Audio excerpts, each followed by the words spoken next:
साथियों आज के इस वीडियो में एसएससी जीडी के लिए बिल्कुल रियल पेपर जैसा एक प्रश्न पत्र देखेंगे, जिस पेपर को साथियों आपको अपनी परीक्षा से पहले पहले जरूर देखना चाहिए, क्योंकि आज की इस वीडियो में साथियों चारों विषयों का निचोड़ देखेंगे। जैसे आपके इस बार सवाल पूछे जाएंगे ठीक उसी टाइप के साथियों यहां पर क्वेश्चंस लिए गए हैं, और मैं कहूंगा कि अगर आप इन सभी सवालों को तैयार कर लेते हैं तो तकरीबन 30% तो साथियों क्वेश्चंस यहां से मेरा मानना है कि फंसेंगे। तो हिंदी होगी, जीके होगी, रीजनिंग होगी, मैथ होगी, हर एक विषय को देखेंगे बहुत अच्छे तरीके से।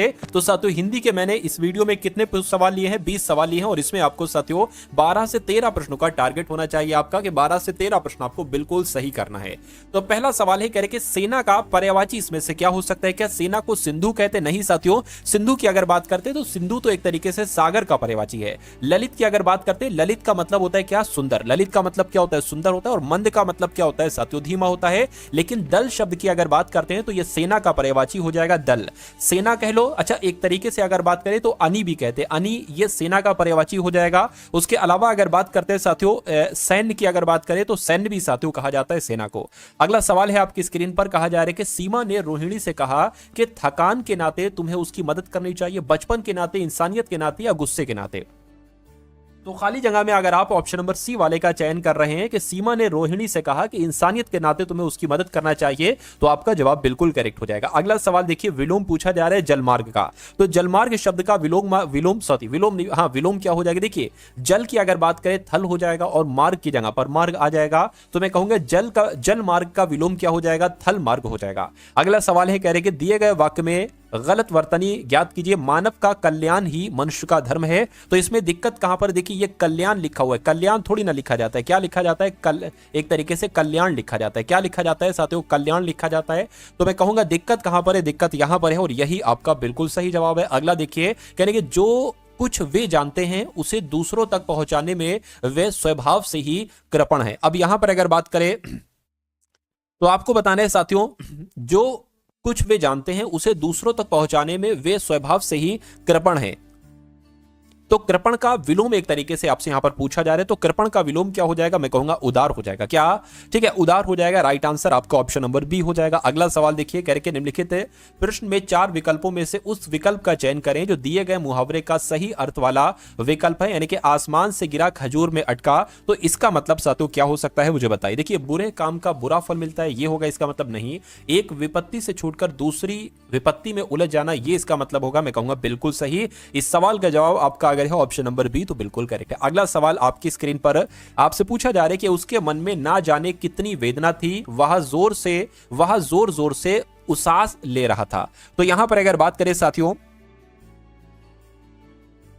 यहां पर साथियों ऊपर एक तरीके से टाइप होना चाहिए। देखिए, इसका आपसे ये एक तद्भव शब्द है, इसका आपसे तत्सम शब्द पूछा जा रहा है कि तत्सम क्या होगा। तो उसास का तत्सम क्या होता है साथियों? उच्छ्वास होता है। इसलिए उसके मन में ना जाने कितनी वेदना थी कि वो जोर जोर से उच्छ्वास ले रहा था। तो यहां पर क्या आएगा साथियों? ऑप्शन नंबर बी वाला शब्द आ जाएगा। अगला सवाल देखिए, कह रहे के युग युगांतर से, क्या साथियों यहां पर अगर बात करें युग युगांतर से प्राचीन काल से मतलब होगा, या मतलब ये एक मुहावरा है, और इस मुहावरे का मतलब क्या होता है? प्राचीन काल से, दादी के काल से, तकनीकी जमाने से, या आधुनिक काल से। देखिए, युग युगांतर से इस कहने का मतलब ये है कि प्राचीन काल से, बहुत पुराने समय से।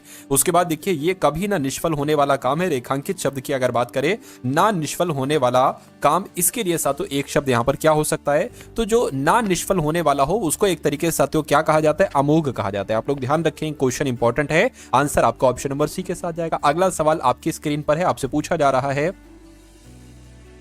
कि नेताजी से अपनी सुरक्षा के लिए कई अंगरखा रखे। तो यहां पर अंगरखा का आपको बताना है साथियों तत्सम शब्द क्या हो जाएगा। तो इसका तत्सम क्या हो जाएगा? अंगरक्षक हो जाएगा। इसका तत्सम क्या हो जाएगा? अंगरक्षक हो जाएगा, और यही आपका बिल्कुल सही जवाब हो जाएगा। अगला सवाल आपकी स्क्रीन पर है, कह रहे कि सीमा ने रोहिणी से कहा कि थकान के नाते, बचपन के नाते, या इंसानियत के नाते उसकी मदद करनी चाहिए। तो इंसानियत के नाते उसकी मदद करनी चाहिए। ये क्वेश्चन तो रिपीट हो गया। अगला देखिए, कह रहे कि जो संविधान के अनुकूल हो उसके लिए एक शब्द क्या होगा? मुझे बताइए। देखिए, कह रहे कि ये काम 4 आदमी का है, इसे अकेले मत करो। क्या? ठीक है, देखिए अब यहां पर आपको बताना है त्रुटि कहां पर है। यह काम 4 आदमी का है, 4 आदमी नहीं होना चाहिए, 4 आदमियों होना चाहिए। क्या होना चाहिए साथियों? 4 आदमियों यहां पर होना चाहिए था कुल मिला के। तो दिक्कत कहां पर है? दिक्कत साथियों यहां पर है, तो यही आपका राइट आंसर। अगला देखिए, कहने के साथियों सीता माता का नाम जानकी भी है, सीता माता का नाम लौकिक है, मतलब कुल मिला के आंसर आपको बताना है। तो सीता माता का नाम जानकी भी है, ये आपका राइट आंसर हो जाएगा। सही जवाब आपका अगर है ऑप्शन नंबर ये तो बिल्कुल करेक्ट है। उसके बाद देखिए अगला सवाल है, कह रहे कि अपनी करनी पार उतरनी, इसका मतलब क्या होता है बताइए। गुणहीन व्यक्तियों में कम गुण वाला व्यक्ति राजा माना जाता है, नहीं। जहां रहो वहां के रीति रिवाज के अनुसार रहो, ये इसका मतलब होता है नहीं।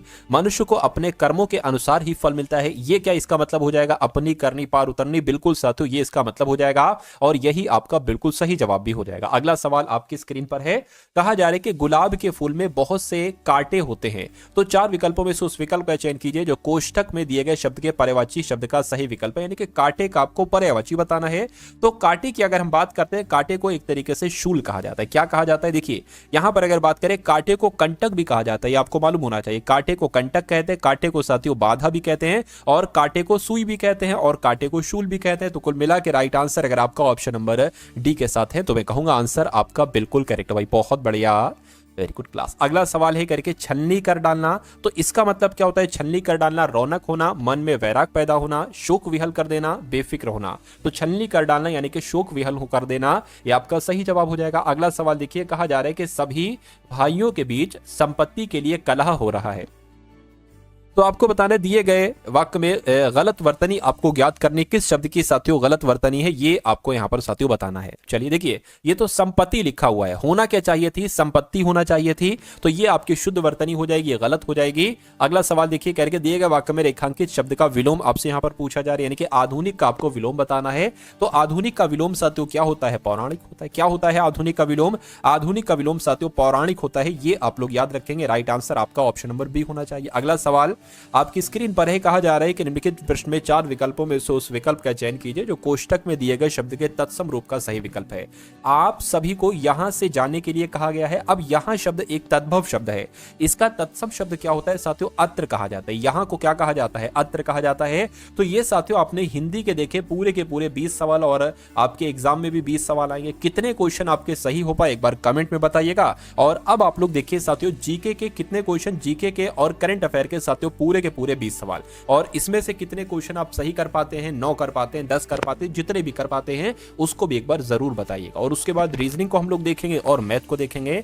तो कह रहे कि असहयोग आंदोलन बंद कर दिया गया था, तो क्यों बंद कर दिया गया था, चौरी चौरा घटना की वजह से, या काकोरी घटना की वजह से, लोगों की मौत के कारण, या जलियांवाला बाग हत्याकांड के कारण। तो आपको याद रखना है कि चौरी चौरा घटना की वजह से ही असहयोग आंदोलन को साथियों बंद कर दिया गया था। अगला सवाल कह रहे कि संयुक्त राज्य अमेरिका ने किस वर्ष दूसरे विश्व युद्ध में प्रवेश किया था। तो यहां पर अगर बात करते हैं साथियों 1941 की अगर बात करें तो संयुक्त राज्य अमेरिका ने 1941 में दूसरे विश्व युद्ध में प्रवेश किया था।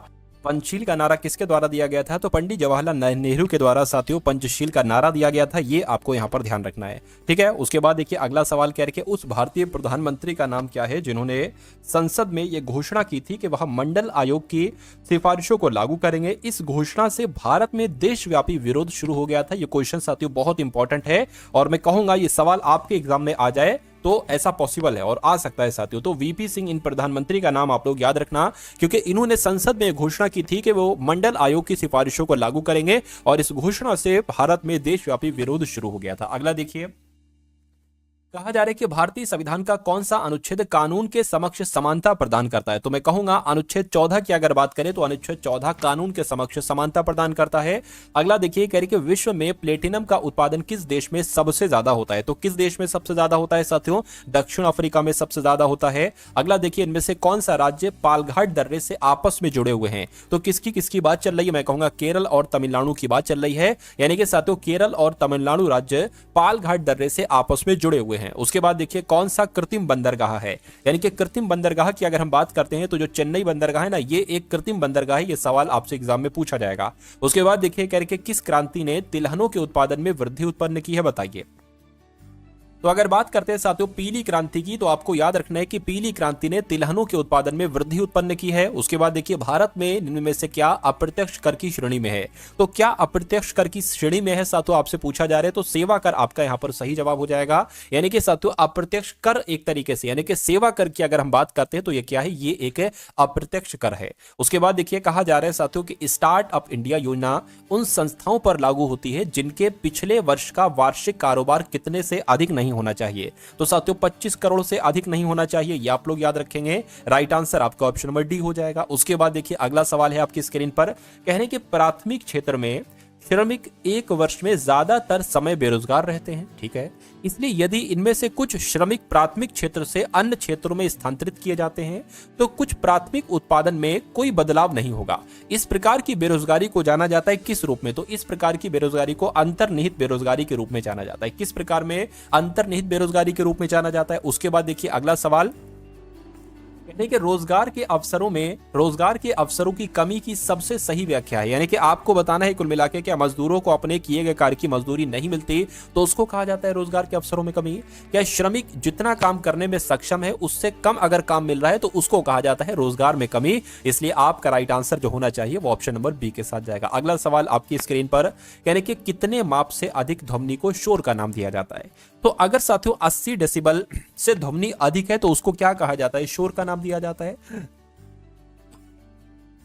अगर साथियों 30 से 40 के आसपास डेसिबल की है तो ये साथियों नॉर्मली बातचीत जो की जाती है ना, साधारण बातचीत की श्रेणी में आ जाएगी। उसके अलावा अगर बात करते हैं साथियों, अगर 50 से 60 डेसिबल की ध्वनि है तो उसको कहा जाएगा भाई जोर से बात हो रही है। क्या? जब जोर से बातचीत होती है, ठीक है ना। उसके अलावा अगर बात करें जैसे कि जो ट्रैक्टर वगैरह की आवाज होती है ना साथियों, तो ये 90 से 95 के अंतर्गत आती है, ठीक है। आपने सायरन सुना होगा, अगर बहुत दूर सायरन होता है तब भी आप तक उसकी आवाज पहुंचती है, तो ये 110 से 120 डेसिबल के बीच की होती है।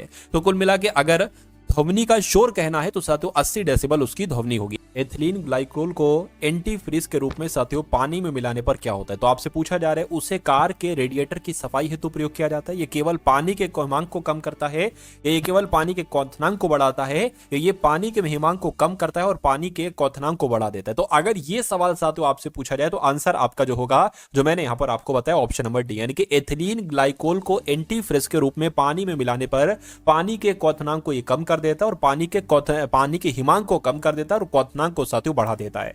अगला देखिए करके, दुनिया के सबसे बड़े जल विद्युत बांध का निर्माण कौन सा देश कर रहा है? ये होना चाहिए, बताइए। तो कौन सा देश कर रहा है साथियों? चीन कर रहा है। राइट आंसर आपका ऑप्शन नंबर बी हो जाएगा। अगला सवाल कह रहे कि हीरो फ्यूचर एनर्जीज ने कहा 29 मेगावाट की सौर परियोजना शुरू की है? तो साथियों कहां पर की है आपसे पूछा जा रहा है, मैं कहूंगा कर्नाटक में की है। राइट आंसर आपका ऑप्शन नंबर बी हो जाएगी। ये 5 सवाल साथियों करंट अफेयर के मैं करवा रहा हूं। कह रहे कि कहां 20वां सुनामी स्मृति दिवस मनाया गया? तो ये साथियों कहां पर मनाया गया है? आपको मालूम होना चाहिए, पुदुचेरी में मनाया गया। यानी कि 20वां सुनामी स्मृति दिवस कहां मनाया गया? तो पुदुचेरी में। कहां 75वीं अंतरराष्ट्रीय अंतरिक्ष यात्री कांग्रेस शुरू हुई है? तो साथियों कहां पर हुई है ये अब आपको बताना है। तो मिलान में शुरू हुई है। कहां पर शुरू हुई है साथियों?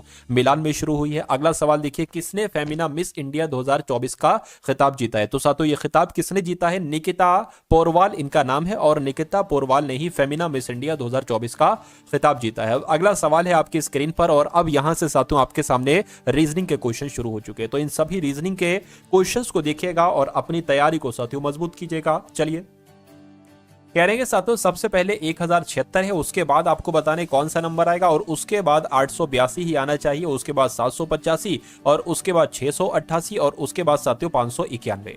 तो कुल मिला के अब आपको देखना है साथियों कि क्या यहां पर है, क्या चीज कैसे साथियों कितना कितना आगे बढ़ा है। अगर हम इसकी बात करें कि इसमें कितना घटाया गया है तो मैं कहूंगा साथियों घटा दीजिए, 12 में से 5 जाएगा तो यहां पर साथियों 7 बचेगा और ये 87 हो जाएगा। 87 में से इतना घटाएंगे तो साथियों 9 यहां पर आ जाएगा, यानी कि 97 घटाया गया है। अब इसको देख लीजिए साथियों 15, देखिए 5 में से तो 8 जा नहीं सकता तो एक इधर से ले लेंगे, 15 में से 8 जाएगा 7 और फिर क्या 9, यानी कि 97 यहां पर भी बचा गया, यहां पर भी 97 बचेगा। बिल्कुल साथियों इसमें भी 97 माइनस करेंगे तो 591 आएगा। यानी कि कहने का मतलब साथियों क्या है कि आप इसमें क्या कर दीजिए, एक तरीके से 97 आप इसमें माइनस कर दीजिए। तो 1076 में जब 97 माइनस करते हैं तो 979 जाकर बैठता है। 979 में से 97 माइनस करेंगे तो 882 जाकर बैठेगा। तो कुल मिला के 979 कौन से ऑप्शन में है? ऑप्शन नंबर डी वाले में है। तो यही आपका बिल्कुल सही जवाब है। अब उसके बाद देखिए अगला सवाल कह रहे कि SWAUYC को जैसे लिखा जाता है उसी प्रकार FJ इनको साथियों क्या लिखा जा सकता है, ये आपको यहां पर बताना है। देखिए S होता है 19 पर, U 21 पर होता है, W 23 पर होता है, 25 पर Y होता है, A 1 पर और C 3 पर, यानी कि 2 यहां पर बढ़ रहा है। तो इसमें आप जब 2 बढ़ाओगे F 6 पर होता है, 8 आ जाएगा, 8 का मतलब होता है साथियों H, J 10 पर होता है, 2 बढ़ाओगे साथियों 12 हो जाएगी, यानी कि L, N से 2 बढ़ाओगे तो साथियों P हो जाएगा। तो HLP कौन से ऑप्शन में लिखा हुआ है? HLP ऑप्शन नंबर B में लिखा हुआ है। तो जिनका आंसर यहां पर ऑप्शन नंबर B के साथ तो बिल्कुल सही था। अब उसके बाद देखिए फिर से एक अच्छा सा नंबर सीरीज वाला सवाल, क्योंकि नंबर सीरीज से संबंधित 2 से 3 सवाल आपसे साथियों पूछे जा सकते हैं। यानी कि 242 है, उसके बाद साथियों 264 है, उसके बाद आपको बताना है कौन सा नंबर यहां पर आएगा, और फिर यहां पर 308, और फिर यहां पर साथियों 330, और फिर यहां पर साथियों 352 आएगा। तो कुल मिला के यहां पर साथियों कितना एक तरीके से प्लस किया गया है, ठीक है, 2 ये हो जाएगा, और ये साथियों 2 यानी कि 22 प्लस किया गया है। यहां पर कितना प्लस किया गया, मैं कहूंगा साथियों यहां पर भी 22 किया गया है, और यहां पर कितना प्लस किया गया, यहां पर भी 22 किया गया, यानी कि यहां पर भी साथियों 22 प्लस ही किया जाएगा। तो 4 6 हो जाएगा, और ये आपका 28 हो जाएगा, यानी कि 286 कौन से ऑप्शन में है, 286 ऑप्शन नंबर बी वाले में है। अगला सवाल आपके स्क्रीन पर देखिए सवाल को और बताइए सही जवाब। कहेंगे साथियों नीचे दिए गए समीकरण में कौन सी 2 संख्याएं हैं, ठीक है, इनको आपस में बदलने पर निम्नलिखित समीकरण सही हो जाएगा। तो अगर साथियों प्लस की जगह पर ये माइनस होगा, शायद प्लस की जगह पर माइनस, माइनस की जगह पर प्लस कर दे, और 2 की जगह पर 5, 5 की जगह पर माइनस कर दे, तो ये होगा, या मतलब कैसे क्या साथियों यहां पर हो सकता है। इसमें साथियों हम लोग डी से चलें तो गुणा की जगह पर प्लस, और साथियों प्लस हो वहां पर गुणा लिख देना, 4 की जगह पर 5 और 5 की जगह पर 4 आप लिख देना। तो सबसे पहले अगर बात करें, देखिए साथियों 5 है तो 5 की जगह पर 4 आ जाएगा, 7 की जगह पर 7 रहेगा, 4 है तो 4 की जगह पर 5 आ जाएगा, 8 का 8 रहेगा, 2 का 2 रहेगा। अब देखिए बराबर 17 आना है। अब माइनस है, माइनस का कोई दिक्कत नहीं, माइनस आ जाएगा। गुणा है, गुणा की जगह पर प्लस आएगा, गुणा की जगह पर प्लस आ जाएगा, और प्लस की जगह पर क्या आ जाएगा, गुणा आ जाएगा, भाग की जगह पर भाग आएगा। इसको सॉल्व करिए, अगर सॉल्व करने पर अगर 70 आ जाता है तो ये हमारा सही जवाब हो जाएगा, वरना फिर ऑप्शन नंबर सी वाले को चेक करेंगे। अब देखिए भाग की अगर बात करें, सबसे पहले तो 4 आएगा, 4 गुणा 5 कितना हो जाएगा आपका, 4 पंजे 20 हो जाएगा, 20 प्लस साथियों 4 माइनस 7 आपका हो जाएगा। ठीक है ना, इतना क्लियर है, इतनी बात, चलिए कोई दिक्कत नहीं। अब अगर साथियों यहां पर हम लोग बात करें,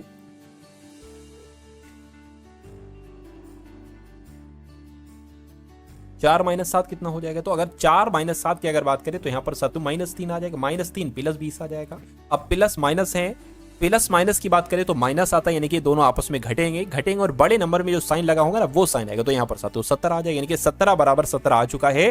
कहने का मतलब यह है कि हमारा सही जवाब जो है वो ऑप्शन नंबर डी के साथ जाएगा। अब अगले नंबर का सवाल आपकी स्क्रीन पर है, कहा जा रहा है कि यदि दर्पण को ए बी रेखा पर रखा जाए तो आकृतियों में से कौन सी आकृति प्रश्न आकृति का सही प्रतिबिंब होगी।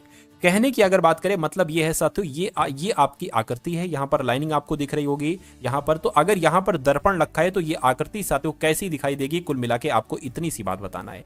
देखिए अब यहां पर अगर बात करें, ये चीज ऐसे है, ठीक है, ये चीज ऐसे है, तो मैं कहूंगा कि साथियों दर्पण में ये चीज ऐसे दिखाई, यानी कि ये चीज यहां पर है ना, तो ये चीज यहां पर आ जाएगी। और अगर बात करते हैं ये चीज जो है ना, ये चीज ऐसे दिखाई देगी। उसके अलावा अब देखिए ये चीज कहां पर है, ये चीज यहां पर नहीं है, ये चीज यहां पर भी नहीं है, ये चीज यहां पर है, और ये चीज यहां पर है। ठीक है, अब देखिए, अब अगर बात करते हैं साथियों, देखिए अब ये वाला जो है ये यहां पर दिखेगा, और ये वाला साथियों ये यहां पर दिखेगा। यानी कि अगर हम बात करते हैं साथियों, यहां पर कैसे बन जाएगा, ऐसे बन जाएगा, ये ऐसे करके।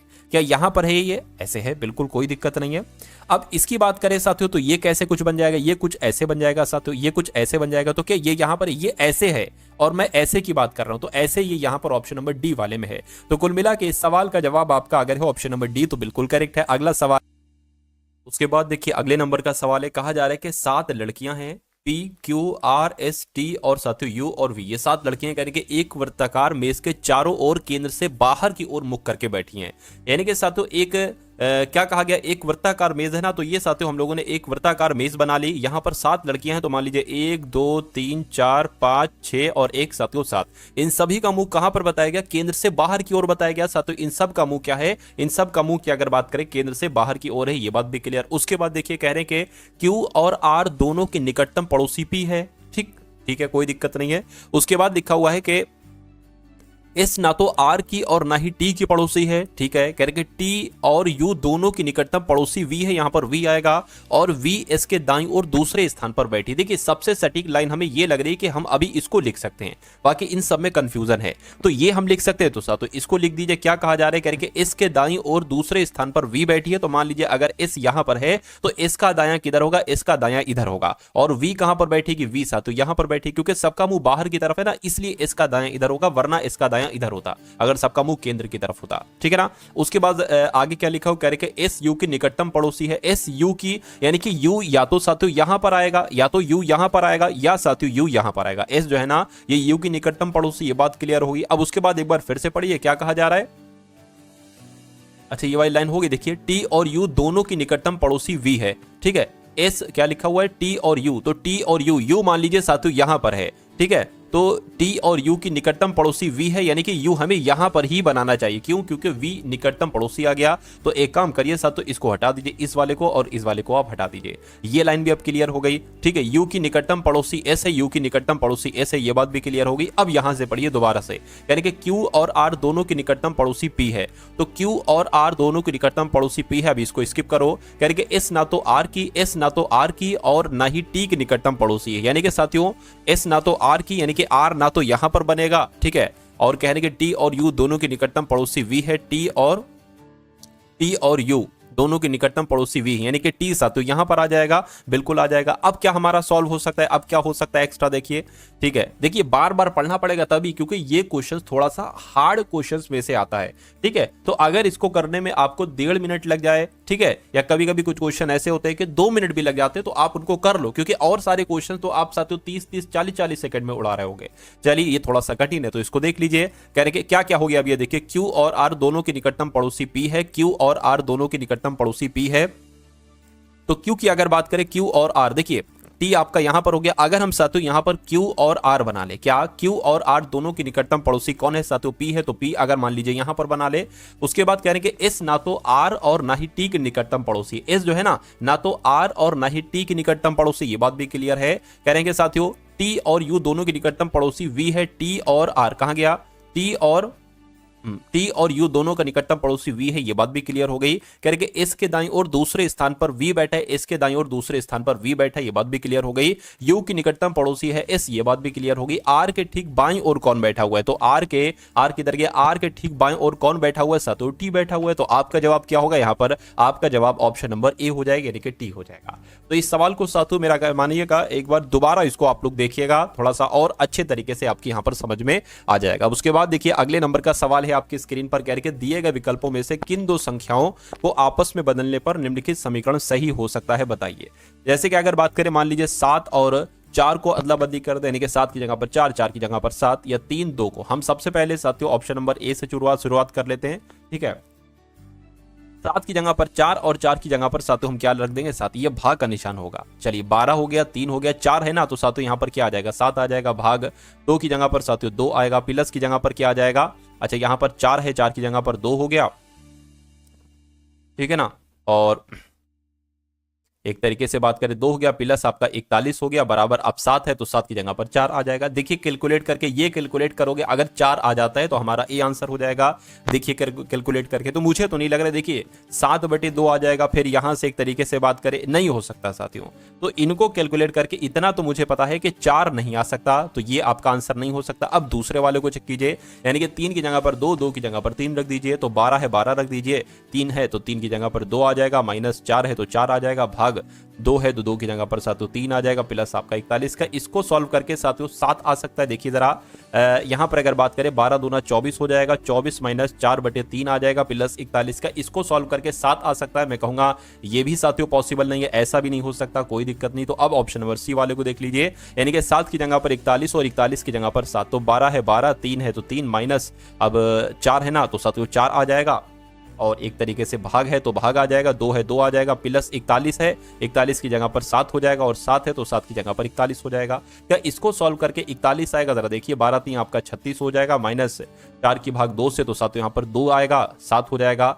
36 में से 2 जाएगा, 34 बचेगा, 34 प्लस 7 कितने हो जाएंगे? 41 हो जाएगा, यानी कि 41/41 यहां पर तो आ चुका है। तो मैं कहूंगा कि आपका सही जवाब जो जाएगा वो ऑप्शन नंबर सी के साथ जाएगा। अगला सवाल आपकी स्क्रीन पर है, देखिए और बताइए सही जवाब आपका क्या होगा। कहने का मतलब साथ तो यहां पर क्या है, यानी कि एक ये आकृति आपके सामने, अगर ये दर्पण में दिखती है साथियों, तो ये दर्पण में आकृति कैसे दिखेगी, इतनी सी बात आपसे पूछी जा रही। देखिए ये जो वर्ग है ना, ये इस इधर को है थोड़ा, मतलब इस लाइन से मिला हुआ है, तो इधर अब जो वर्ग बनेगा दर्पण में वो थोड़ा सा इस लाइन से मिला हुआ होगा, ठीक है ना, वो थोड़ा सा इस लाइन से मिला हुआ होगा।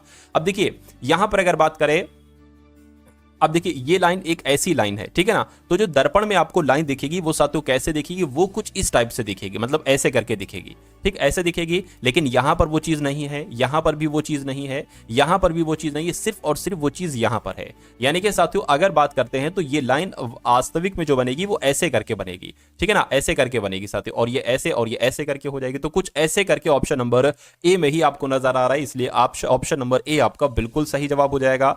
अगला सवाल देखिए, कथन और निष्कर्ष वाला सवाल आपके सामने आ चुका है। क्या कहा जा रहा है, कह रहे कि सभी पहिए साइकिल हैं। तो मान लीजिए साथियों ये क्या होगा, ये पहिए हो गए, ये पहिए हो गए और कहा गया है कि सभी पहिए क्या है, सभी पहिए साथियों साइकिल है, तो सभी पहिए साइकिल हमने बना दी। कह रहे कि कुछ साइकिल, मान लीजिए इतनी साइकिल क्या हो जाएंगी, इतनी साइकिल टब हो जाएंगी, तो ये बात भी क्लियर हो गई।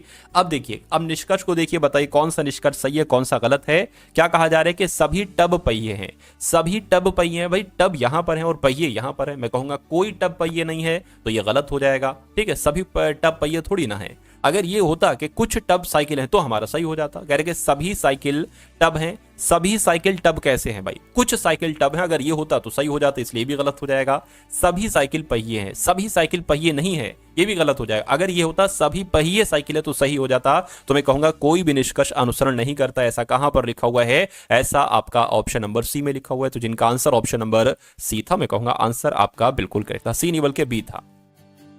अगला सवाल देखिए साथियों आपकी स्क्रीन पर, कहने के दिए गए शब्द को अंग्रेजी शब्दकोश में आने के क्रम में व्यवस्थित आपको करना है। साथियों अगर आपने अभी तक इस वीडियो को लाइक नहीं किया तो रिक्वेस्ट करता हूं वीडियो को आप लोग एक बार लाइक कर दीजिए, और चैनल पर अगर आप लोग नए हैं तो चैनल को तुरंत सब्सक्राइब कर लीजिए, कम से कम जब तक आपकी क्लासेस हैं, क्योंकि आपका एग्जाम 4 फरवरी से आरंभ है, तो 4 फरवरी तक आपके सारे कॉन्सेप्ट साथियों क्लियर कर दिए जाएंगे। क्योंकि डेली साथियों में पिछले वर्षों के पेपर का एनालिसिस करता हूं, मैं देखता हूं कि उसमें किस किस टाइप के क्वेश्चंस पूछे गए हैं, और उन सब कॉन्सेप्ट को, यानी कि जितने भी क्वेश्चंस के कॉन्सेप्ट बनते हैं, चाहे वो रीजनिंग में हो चाहे वो मैथ में हो, सब कुछ साथियों एनालिसिस किया जाता है और सारे कॉन्सेप्ट आपके समक्ष रख दूंगा 4 फरवरी से पहले पहले। तो अगर आप वाकई में एग्जाम को क्रैक करना चाहते हैं तो इन सभी कॉन्सेप्ट को अगर आप तैयार कर लेंगे तो मैथ रीजनिंग के सारे क्वेश्चंस आप बिल्कुल सही कर पाओगे। और अगर ऐसा हो जाता है कि मैथ रीजनिंग के सारे क्वेश्चन सही कर दो तो सिलेक्शन आपका 90% साथियों तय हो जाएगा, और बाकी अगर हिंदी के आपने कर दिए तो फिर 100% आपका सिलेक्शन निश्चित हो जाएगा।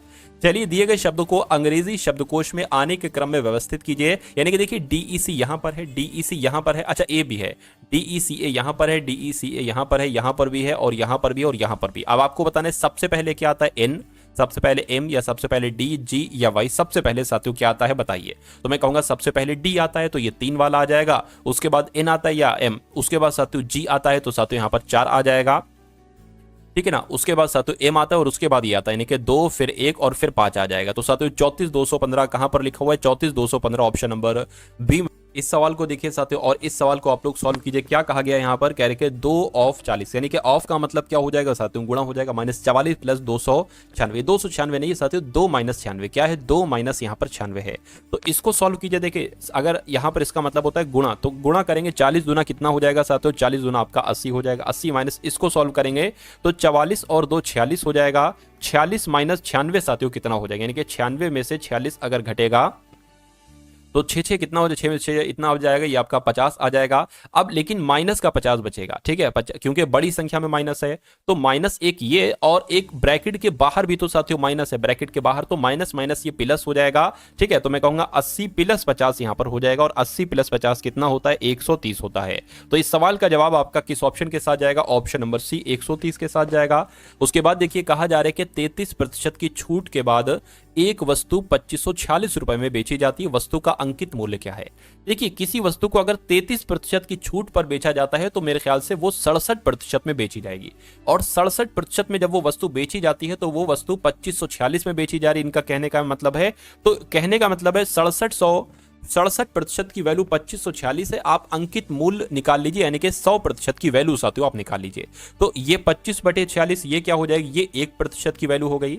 100% की वैल्यू निकालना है तो 100 से साथियों आपको क्या कर लेना है, आपको गुणा कर लेना है। तो इसको आपको साथियों कैलकुलेट करना है बस, और आपको कुछ नहीं करना है। तो इसको साथियों हम कैलकुलेट करा लेते हैं। देखिए 2546 और साथियों 67, तो अगर 67 की गुणा किससे करें साथियों, ये 254 के आसपास जो है ना वो आपको मिल जाए। अगर साथियों 67 तियां देखते हैं, 7 तियां आपका 21, 6 तियां 18, 19, 20, यानी कि 201 हो जाएगा, ठीक है, 201 हो जाएगा कितना तियां। अब कितना बचेगा, 3 और यहाँ पर 5 बचेगा, अभी नहीं हो पाएगा तो साथियों ये ले लीजिए। अब अगर हम बात करें 67 किससे गुणा करें, अगर 67 की 8 से गुणा करें तकरीबन, ठीक है, अगर 67 की गुणा 8 से करते हैं तो तकरीबन देख लीजिए कितना आ जाएगा, 7 8 56 आ जाएगा, 6 छंग 36, 6 42 छठे 48 आ जाएगा, 48 और ये आपका 53 हो जाएगा। तो अट्ठे कितना हो गया साथियों 536, यानी कि पूरा पूरा ये तो कट गया। ठीक है, तो इसको काटोगे साथियों यहाँ पर 38 आ जाएगा और 2 0 ये वाले लग जाएंगे। तो मैं कहूंगा साथियों वस्तु का अंकित मूल्य कितना आ जाएगा 3800 आ जाएगा और 3800 क्या हो जाएगा आपका सही जवाब हो जाएगा। उसके बाद देखिए अगला सवाल क्या कहा जा रहा है, देखिए जरा, कहने कि एक मिश्रण में अम्ल है और पानी है। क्या है, अम्ल है और पानी है और अम्ल और पानी का अनुपात 4:7 है। कहने कि इसमें 10 लीटर पानी मिलाया जाता है। अब देखिए यहां पर अगर सातु हम लोग बात करते हैं, ध्यान से देखिए, अम्ल कितना है, अम्ल आपका सातु 4x है और पानी कितना है, पानी आपका 7x है। ठीक है, कहने कि 10 लीटर पानी मिलाया जाता है, तो पानी ये है ना 7x पानी है, तो इसमें 10 लीटर पानी मिलाया जाता है, पानी मिला दिया हमने। यानी कि तो अम्ल और पानी का अनुपात कितना हो जाता है, तो अम्ल और पानी का अनुपात 8:19 हो जाता है। अम्ल का अनुपात 8 हो गया, पानी का अनुपात 19 हो गया। तो मिश्रण में अम्ल की मात्रा कितनी होगी, तो अम्ल की मात्रा मिश्रण में कितनी है साथियों 4x है, यानी कि 4x की वैल्यू आपको निकालना है। तो इसको साथियों आप क्या करा लीजिए, इसको आप एक तरीके से यहां पर साथियों कैलकुलेट करा लीजिए। 19 चौक साथियों कितना हो जाएगा, एक तरीके से 76 हो जाएगा। तो यहां पर क्या आ जाएगा साथियों, इसकी जब गुणा होगी 19 चौक 76, यानी कि 76x आपका यहां पर आ गया और बराबर क्या आ जाएगा 7x की गुणा 8 से होगी, 7×8 56, यानी कि 56x यहां पर आ जाएगा प्लस 8 धाम 80, 80 यहां पर आ जाएगा। अब 76x ये हो गया बराबर के उधर है 56 प्लस का, इधर आएगा माइनस का हो जाएगा, बराबर आपका क्या हो जाएगा 80 हो जाएगा। 76 में से 56 साथियों घटेगा तो कितना बचेगा, तो 20x बचेगा, यानी कि 20x बराबर 80 हो जाएगा और x बराबर क्या हो जाएगा साथियों 80/20 हो जाएगा। इसको कट करेंगे तो 20 चौक 40, यानी कि x बराबर साथियों 4 आ जाएगा। हमें पता क्या करना था, मिश्रण में अम्ल की मात्रा कितनी है। तो हमने साथियों देखिए अम्ल की मात्रा 4x है और साथियों पानी की मात्रा 7x है। तो अगर अम्ल की मात्रा पूछी जाती और अम्ल की मात्रा ही पूछी जा रही है तो x की वैल्यू 4 है, 4x की वैल्यू आपको बताना है, तो 4 × 4 यानी कि 16 लीटर जो हो जाएगी वो अम्ल की मात्रा हो जाएगी, अम्ल की मात्रा। अगर पानी की मात्रा पूछा जाता तो साथियों 7 × 4 आप बता देते तो 28 आपका आंसर हो जाता। उसके बाद देखिए अगला सवाल है, कहा जा रहा है कि 15 लड़कों के एक समूह की औसत आयु कितनी है, 24 वर्ष है। 13 वर्ष की आयु वाला एक लड़का समूह को छोड़ देता है और एक नया लड़का समूह में शामिल हो जाता है। कहने के उस समूह की औसत आयु 1 वर्ष साथियों बढ़ जाती है, तो नए लड़के की आयु क्या है। सबसे पहले यहां पर पहली लाइन को देखिए, क्या कहा जा रहा है साथियों, 15 लड़कों के समूह की औसत आयु 24 है। तो 15 लड़कों का एक समूह है और इसकी औसत आयु कितनी है साथियों 24 है। तो अगर मैं आपसे कहूं कि 15 लड़कों की कुल मिला के आयु कितनी है, तो आपको 15 की गुणा 24 से कराना पड़ेगी। 15 चौक आपका 60 हो जाएगा, 15 दुना आपका 30 हो जाएगा, 063 यानी कि 360 में कहूंगा। ठीक है, 15 लड़कों की कुल मिला के आयु कितनी हो जाएगी 360 हो जाएगी। करके 13 वर्ष की आयु वाला एक लड़का समूह को छोड़ देता है। ठीक है, यानी कि अगर साथियों यहां पर हम लोग बात करते हैं 13 वर्ष, एक तरीके से इसमें हमें माइनस करना, क्योंकि कुल आयु ये है और 360 में से 13 वर्ष का एक लड़का साथियों इसको छोड़ देता है, तो कितनी आयु बचती है 347 आयु बचती है। यानी कि अब टोटल एक लड़का तो छोड़ गया है, अब टोटल आयु का योग 347 बचता है। ठीक है, और कहेंगे एक नया लड़का आता है, इसमें कुछ नया एक लड़का आता है, उस समूह की औसत आयु 1 वर्ष बढ़ जाती है। ठीक है ना, क्या होती है 1 वर्ष बढ़ जाती है, यानी कि टोटल अब लड़के 15 हो गए, एक घटा और एक बढ़ गया। ठीक है, अब एक बढ़ जाती है औसत आयु, यानी कि पहले औसत आयु 24 थी, अब कितनी होगी साथियों 25 वर्ष हो गई। तो अब देखिए ये तो एक तरीके से 15 लड़कों की, ठीक है ना, इस 15 लड़कों नहीं, ये बल्कि 14 लड़कों का योग है। ठीक है, अब ये 15 लड़कों का, इसको अब साथियों गुणा कराइए, यानी कि 25 की गुणा 15 से आप लोग कराइए। 25 पंजे कितना आपका हो जाएगा 125 हो जाएगा और ये 25 से कम 25 हो जाएगा, 5 7 3, यानी कि अब कितनी आ जाएगी साथियों 375 आ जाएगी। अब इन दोनों का डिफरेंस जब आप कराओगे तो आपको नए लड़के की आयु मालूम पड़ जाएगी, यानी कि 375 में से 347 को घटाओगे तो नए लड़के की आयु आपको मालूम पड़ जाएगी। ये 15 हो जाएगा, 15 में 7 जाएगा, 8 बचेगा, ये 6 हो जाएगा, 2 बचेगा, यानी कि 28 वर्ष जो होगी उस नए लड़के की आयु होगी और 28 वर्ष आपका यहाँ पर बिल्कुल सही और सटीक जवाब हो जाएगा। ठीक है ना, तो यहां पर साथियों आप लोगों ने देखे मैथ के कुछ चुनिंदा क्वेश्चंस। तो ये आपको क्लास साथियों कैसे लगी, एक बार वीडियो को लाइक जरूर कीजिएगा, चैनल पर नए हैं तो चैनल को साथियों जरूर सब्सक्राइब कीजिएगा।